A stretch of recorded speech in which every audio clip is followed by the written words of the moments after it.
Perdónenme, yo sé que me van a odiar. Les tengo dos noticias. Una es mala y la otra es buena. La noticia mala es que hoy no subiré mi canción.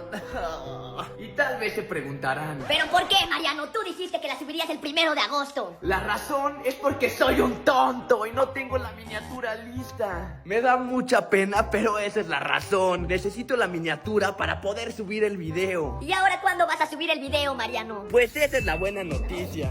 ¿Verdad aquí? Sí, es verdad, sí. La canción la subo mañana 2 de agosto. Comenten emojis verdes si me perdonan, pero comenten emojis rojos si no me perdonan y ya me odian.